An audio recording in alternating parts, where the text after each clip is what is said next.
What happens when the man who owns the airline ends up hauling suitcases in the belly of his own plane?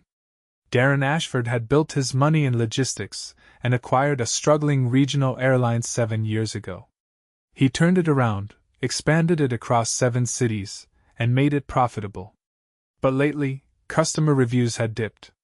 Complaints about lost luggage, damaged bags, and unfriendly staff were becoming more frequent. He didn't trust the filtered reports coming from upper management anymore. So he shaved his signature beard, dyed his graying hair jet black, and wore thick glasses. Dressed in a faded uniform with a fake ID badge reading Ray, he joined the ground crew at the smallest of his airline's 7 hubs Midcrest City Airport. It was a place he'd never personally visited. The staff there had never met him, and no photos of him were posted anywhere. That was intentional. He wanted his face unknown across the company so he could do things like this. The terminal buzzed with early morning travelers. Darren, or Ray, to everyone else, had already been assigned to baggage handling.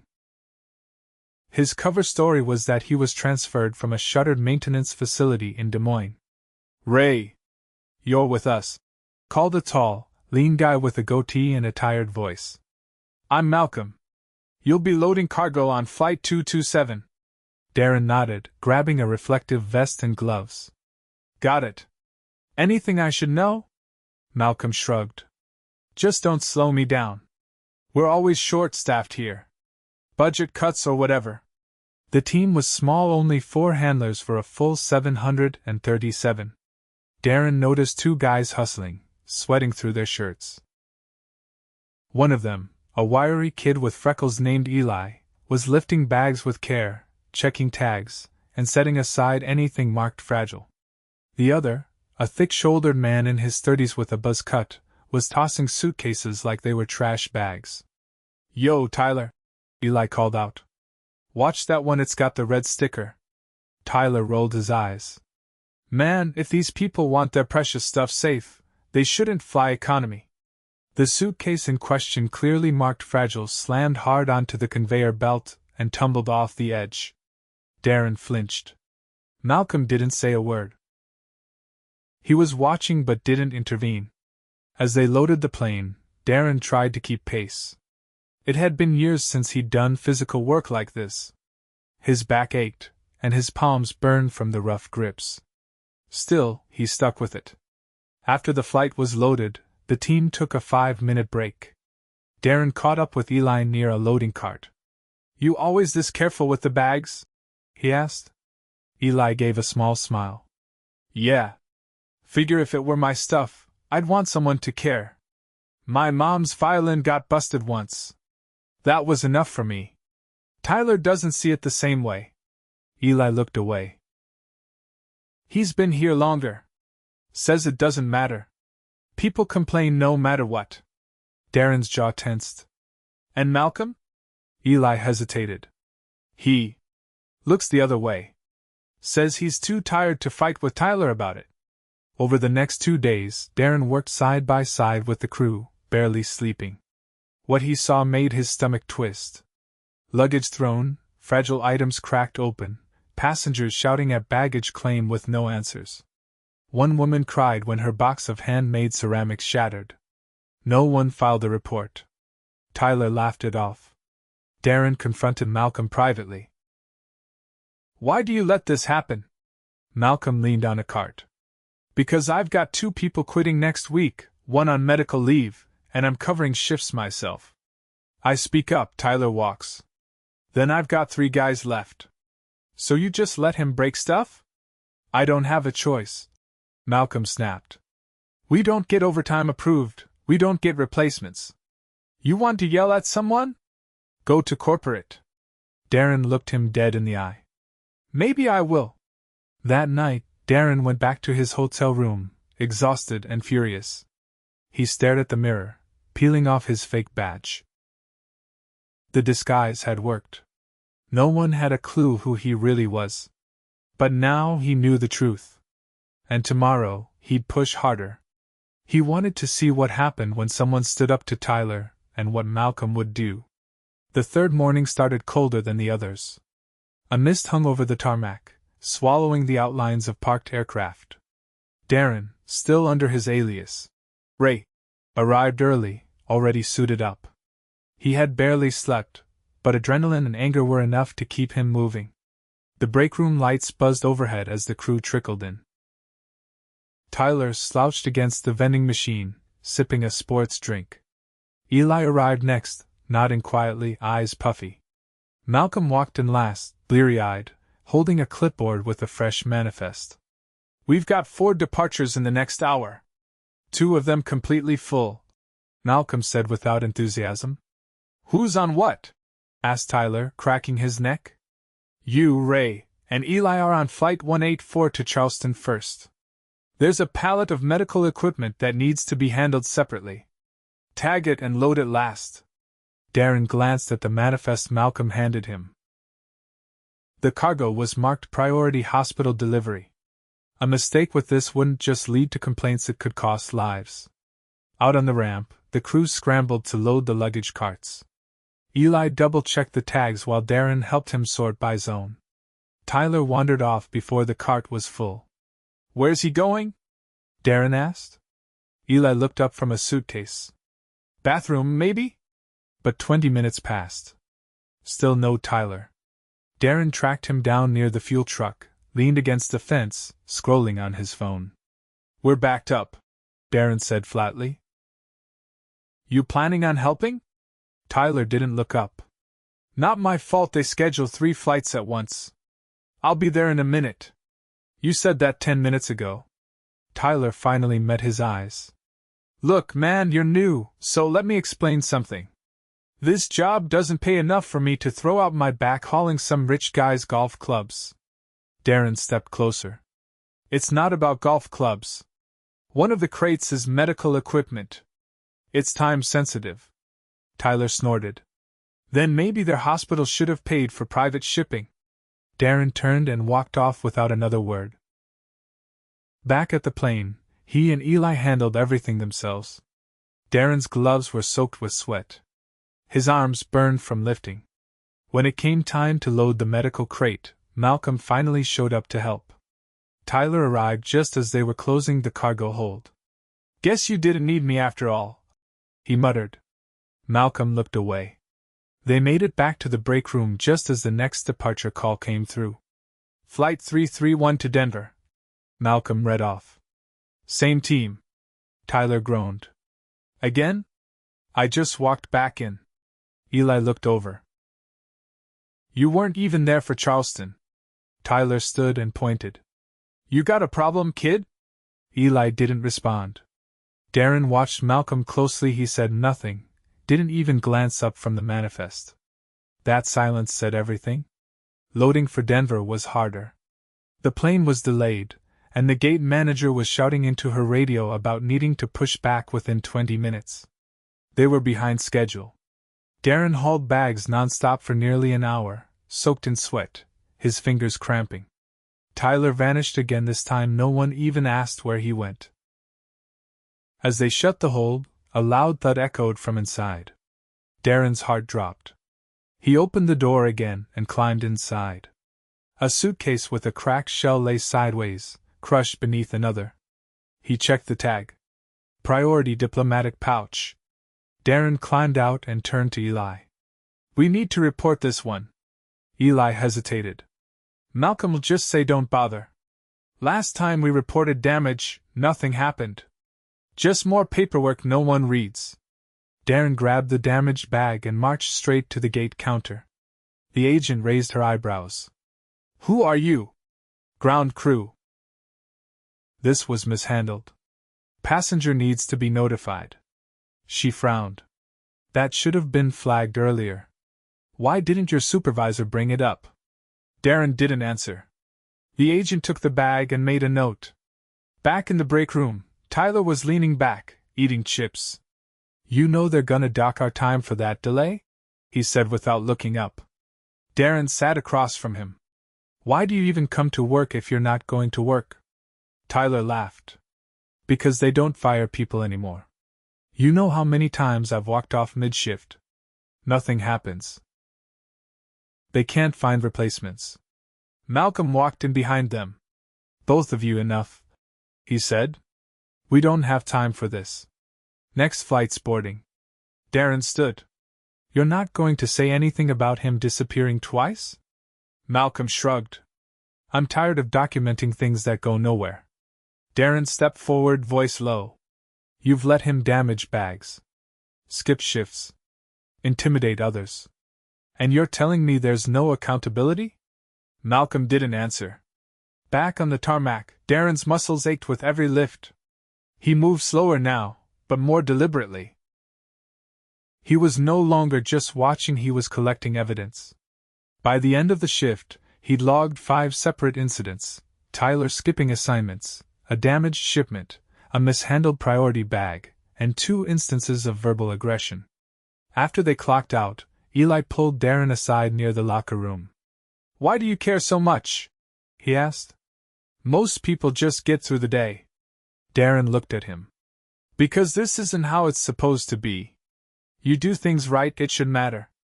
Eli nodded slowly. "I used to think that too." The next day, Darren arrived even earlier. He went straight to the security office and requested footage from the previous shift. He had his reasons ready: suspected safety violations, protocol breaches, and missing time logs. The clerk, used to bureaucratic requests, barely looked up as she handed over the login credentials. He spent an hour reviewing footage.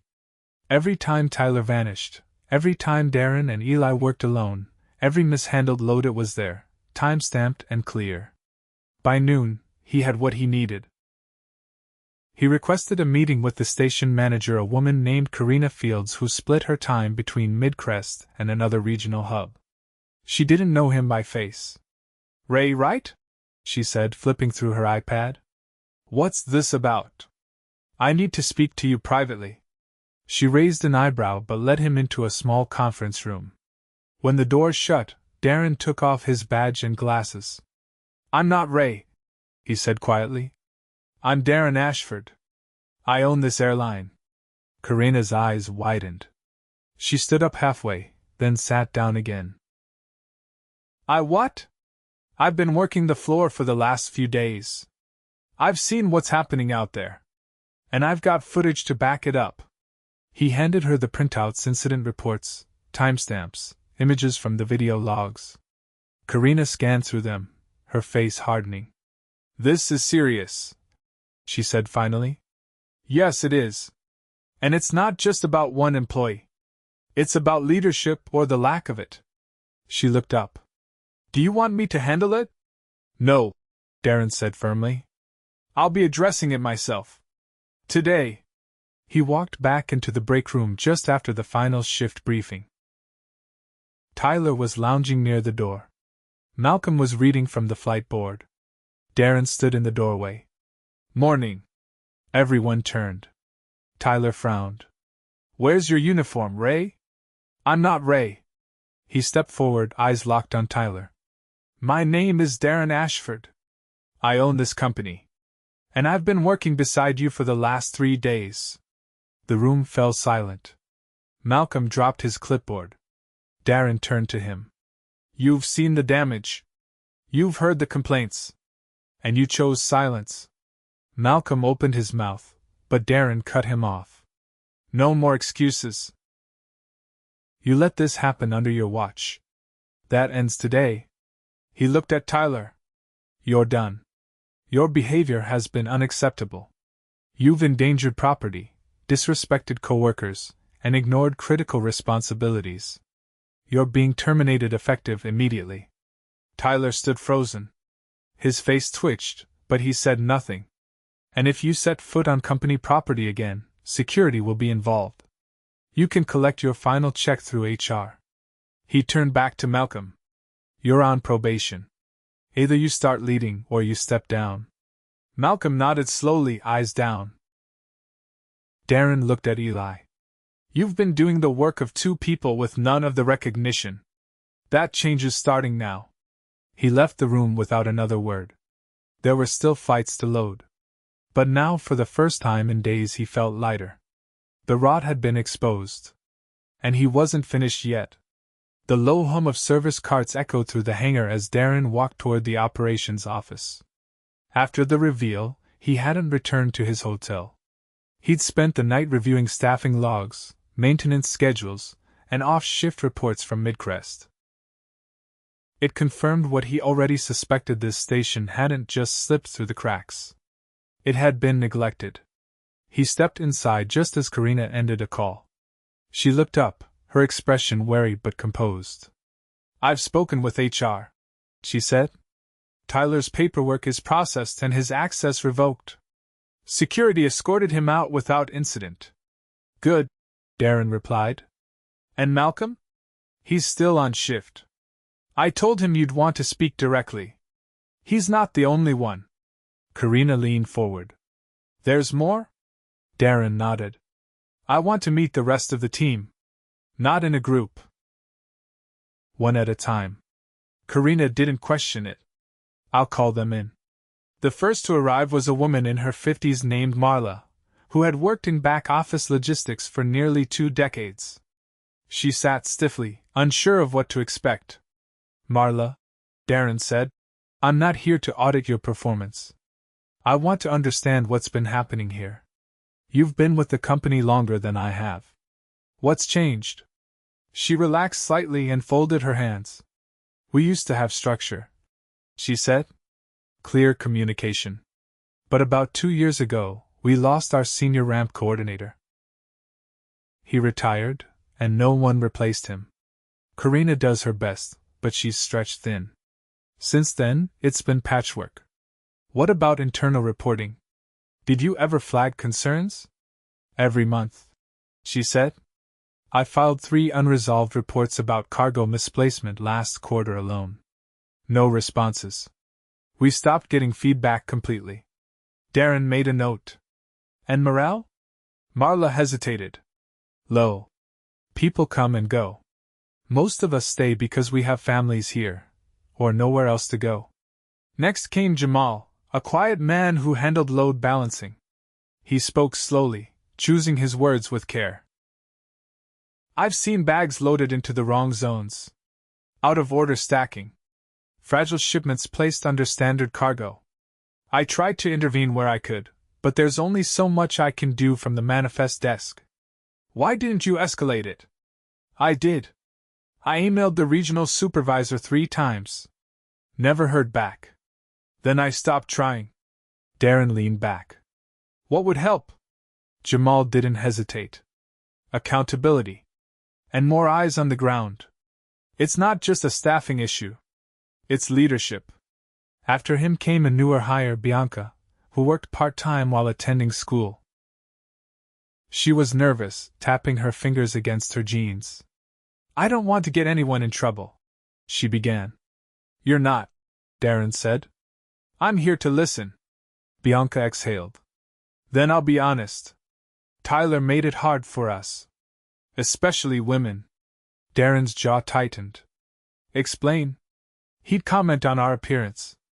Not always directly, but enough to make you uncomfortable. Once, he told me I'd be better off working the front desk because, quote, people like you shouldn't be lifting anything heavier than a purse." Darren's voice was low. "Did you report that?" "I told Malcolm. He said Tyler was just joking and didn't mean anything by it." "Did it happen again?" "Not to me. But I heard him say worse to another girl who quit after 2 weeks." Darren didn't write anything down. He didn't need to. That confirmed everything. When the final employee, a crew scheduler named Vince, walked in, he paused when he saw Darren. "I saw you on the ramp," he said. "Didn't realize who you were." Darren motioned for him to sit. "You've been scheduling shifts for how long?" 18 months, Vince said. "It's been a mess. We're always short. People call off constantly, and I don't blame them. They're burned out. Why hasn't it been fixed? I've sent at least 6 requests for additional hires. They sit in the system for weeks. By the time someone responds, we've already patched the hole another way." Darren looked at him. "You're not the problem, Vince. But the system is." He stood and walked to the window, staring out at the tarmac where crews were working under the rising sun. The ramp was active but slow. Every movement looked heavier than it should have. He turned back to Karina, who was waiting silently in the corner. "I need everyone off the floor in 30 minutes, he said. "We're holding a mandatory meeting. Won't that delay departures?" "I don't care. If we keep operating like this, we're risking more than delays." She nodded and picked up the radio. Half an hour later, the maintenance bay had been cleared and chairs set up. Every employee from Midcrest ramp crew, schedulers, admin, even janitorial staff was seated. Darren stood at the front, no podium, no notes. "I've spent the last several days working beside many of you," he began. "I've loaded cargo, lifted bags, and watched how this station runs. What I saw concerned me deeply." He paused. "There's been a breakdown in leadership. Not just here, but at a structural level. Requests for help were ignored. Reports went unanswered. And in that silence, unacceptable behavior was allowed to spread." He looked around the room. No one moved. No one spoke. "This isn't about blame," Darren continued. "It's about responsibility. And it starts with me. I should have seen this sooner." He turned to Malcolm, seated in the second row. "You were put in an impossible position. But you also chose not to act. That's a failure I can't ignore." Malcolm nodded once, his expression tired. "As of today," Darren said, "you'll be replaced as ramp supervisor. You'll be given the option to transfer into a support role while we review internal leadership training. You have 1 week to decide." He turned back to the group. "Effective immediately, we're bringing in a temporary operations lead from our Fort Worth hub to stabilize staffing. Hiring requests will be reviewed in person, not through the system. We'll be filling 5 new positions by the end of the month." Several heads turned at that. "And for those of you who've been doing the right thing under pressure, thank you. You've kept this place afloat despite everything. That ends now. You shouldn't have to carry the weight of others' failures." He nodded at Eli, seated in the back. "Eli, you've shown extraordinary care and accountability. You're being promoted to lead handler. You'll help train the new hires. And your hourly rate is increasing by 20% effective next payroll." Eli blinked, clearly stunned. "This isn't a reward," Darren said. "It's overdue recognition." He turned to the wider group. "There will be more changes. But they'll be transparent. You'll know where decisions are coming from, and who's responsible. No more silence. No more looking the other way." As the meeting ended, no one left immediately. Some employees approached one another quietly. Others simply sat, processing. No applause. No cheering. Just a room full of people realizing that maybe, for the first time in a long while, someone had actually listened and acted. Back in the operations office, Karina stepped beside Darren. "Never seen them that quiet," she said. "They've been carrying too much," he replied.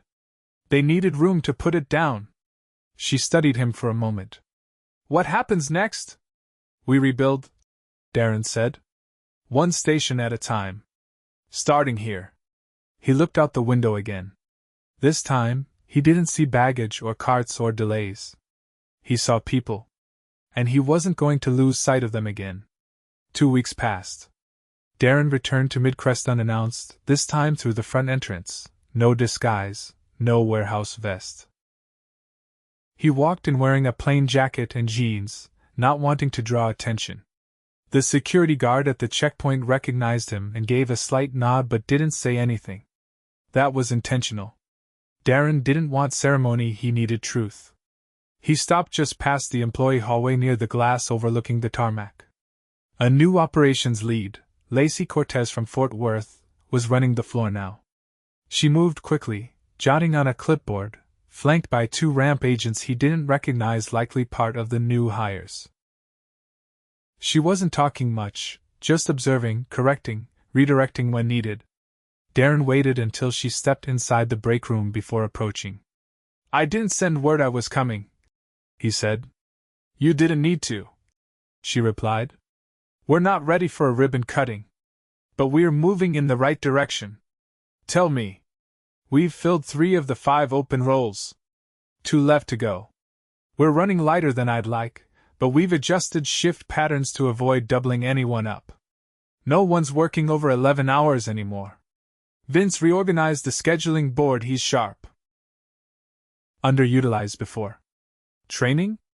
Eli's taken it seriously. He's been running onboarding exercises every morning. He's quieter in groups, but precise. Doesn't let things slide. Darren looked through the window, spotted Eli near a baggage cart, showing a new hire how to stack by flight zone. The kid was focused, nodding with each correction. What about the damage reports? Lacey handed him a printout. Down 78% since the last audit. He scanned the document. No fragile sticker incidents. No misroutes. 1 delay caused by a mechanical fault, but otherwise clean. And morale? He asked. She crossed her arms. Still tense. Some aren't sure the changes will stick. But they're not disengaged anymore. They're watching. Waiting to see if this is real. He nodded. They should be. After lunch, Darren walked the floor without an escort. The energy had shifted. The stares he got weren't fearful or suspicious, they were simply aware. People knew who he was now. That mattered. Near Gate 7, he caught up to Eli before his next assignment. Got a minute? Eli nodded, wiping his hands with a towel from his belt. I heard you've taken on the training role well, Darren said. I'm trying. Not everyone's used to being corrected. But most of them want to get it right. Do you? Eli looked over. I don't like being in charge. But I like when things are done right. So I guess I'm learning to deal with the rest. Darren smiled slightly. That's leadership, whether you want the title or not. He looked toward the open cargo bay of a parked plane. You remember the Charleston flight? You and I loaded that medical crate. Yeah. Why? That shipment arrived early. The hospital it went to called our customer service line to say thank you. Said it made a difference. Eli adjusted his gloves. Wasn't just me. No, Darren agreed. But it wouldn't have happened without you speaking up. That's the part people forget. He paused.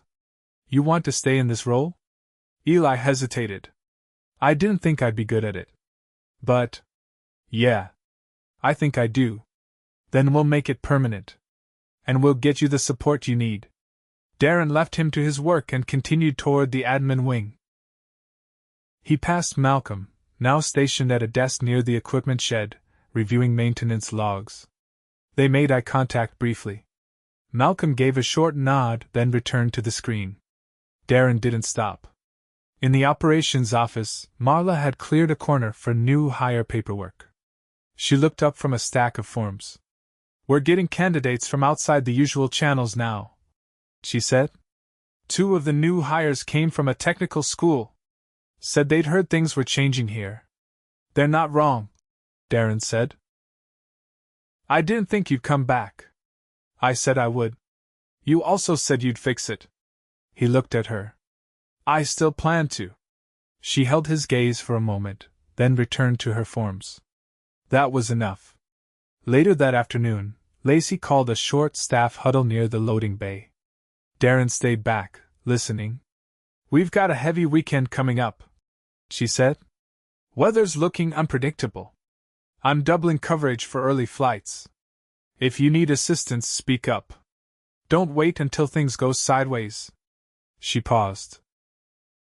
Anyone who has concerns about equipment, routing, or handling, bring them to me directly. Or to Eli.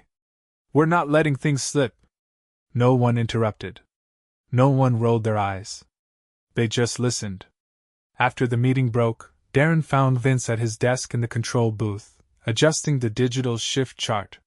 You've done good work, Darren said. Vince looked up, surprised. Trying to keep it clean. Lacey's been blunt. It helps. I like blunt. So does she. She's got zero tolerance for nonsense. The crew's starting to get that. That's the point, Darren said. The culture has to hold, even when no one's watching. Vince leaned back. You think it will? Darren looked out the window. A new crew was loading Gate 4. Bags were being placed carefully, stacked by weight, fragile stickers facing out. No one was rushing. No one was on their phone. They weren't perfect, but they were present. I think it already is, Darren said. That evening, he walked the corridors of Midcrest one last time. The fluorescent lights buzzed overhead, but the air felt different.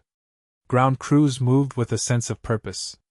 Conversations were brief but productive. The station hadn't become a model overnight, but the trajectory had changed. At the exit, he paused at the same glass wall where he'd watched his first shift begin as Ray. It felt like a lifetime ago. Karina joined him quietly. They're asking about permanent changes, she said softly. They'll see them, he replied. We'll start rotating regional managers into the field monthly. No more distance between desk and ramp. And this station? We keep investing. Finish hiring. Finish training. Then we use it as a blueprint. She nodded. You've made a few enemies up top, you know. I'm fine with that. She turned to leave, then stopped. That kid Eli? He reminds me of someone. Who? You. Back before you had a company. Darren didn't respond. He didn't need to. When he stepped outside into the cool wind, he looked back at the terminal one last time. The lights inside glowed steady. The ramp crews were still working. Not because someone was watching, but because they understood why it mattered. The company wouldn't change in a week. But it had started. And it would continue because now, silence wasn't an option.